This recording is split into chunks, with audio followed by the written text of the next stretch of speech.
Hey, welcome back to Proko.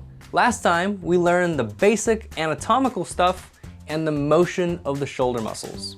And we identified and understood the muscles on a model. Great, but now let's focus on why we're here. How to draw the shoulder muscles. Infraspinatus. The infraspinatus is flat and simple.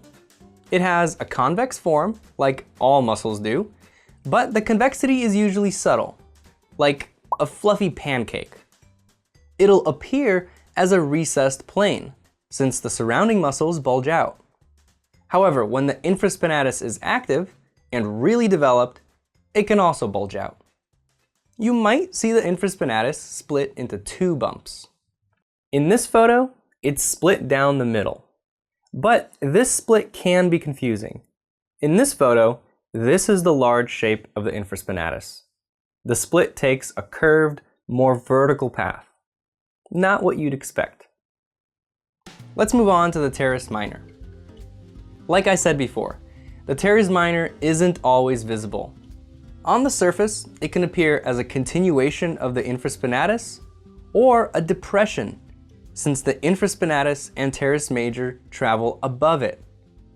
But when you do see it on an ultra-ripped super being, remember, Teres means cylindrical, and that's exactly its form. Teres Major. The Teres Major is also a cylindrical muscle, but it's much larger. The Teres Major is visible on most people, even thin women. That's why it's such a great landmark. It's the bump on the outer contour of the back near the armpit. When the arms are at rest, the infraspinatus and Teres Minor stay flat, but the Teres Major is squashed and stands out. When the arms are raised, the Teres Major is stretched, so the cylinder gets thinner. Its form becomes less visible, but the double curve of the back becomes clearer. What is that, you ask? Well, the latissimus dorsi dominates the contour of the back with its strong upwards angle, but the Teres Major cuts across the latissimus to get to its insertion. This creates a double curve. The latissimus has the longer, more vertical angle, and the Teres Major is that short, more horizontal angle near the armpit. If you remember only one muscle today, make it the Teres Major. It's visible on nearly everybody, and it's helpful for locating other muscles. Thank you, Teres Major. Serratus Anterior. The Serratus Anterior makes a fan-like shape as it reaches out from behind the scapula to wrap around the ribcage. The attachments to the ribs follow an arc somewhat parallel to the skeletal arch. It's largely covered up by the pectoralis major in the top front and the latissimus dorsi in the back. Usually, only the tips of the lowest 4 digits are subcutaneous, progressively getting smaller as they attach closer to the lats. Individually, each digit has a cylindrical form, and that's clearest where they interlock with the external oblique digits. The serratus digits are more horizontal and rounder than their oblique neighbors. So there will be instances where you'll see the serratus as the oblique digits stay flat. On the back, the latissimus dorsi completely overlaps the serratus. But sometimes, the volume of the serratus is thick enough to push out and be visible anyway.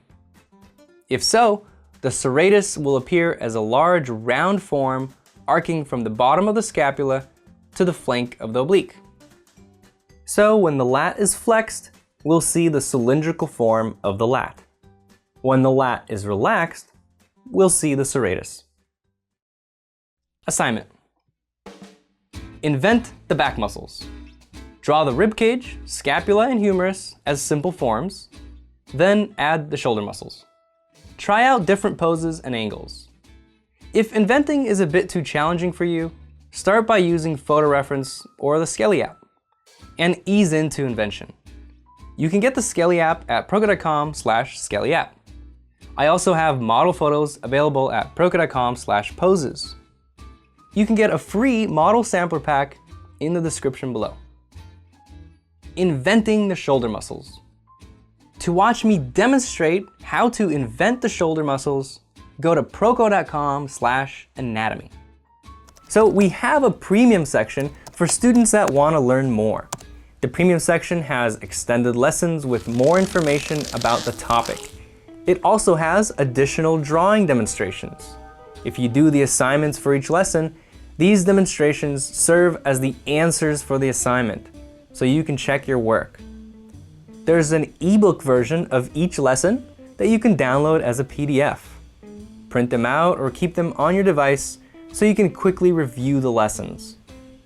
And finally, the premium section has 3D models that you can spin around, study, and draw from any angle. If you don't want your drawings to look like this, go to proko.com/anatomy. If you like this video, don't be all selfish. Share it with your friends. And if you want to be updated about new videos, click this button or go to proko.com/subscribe.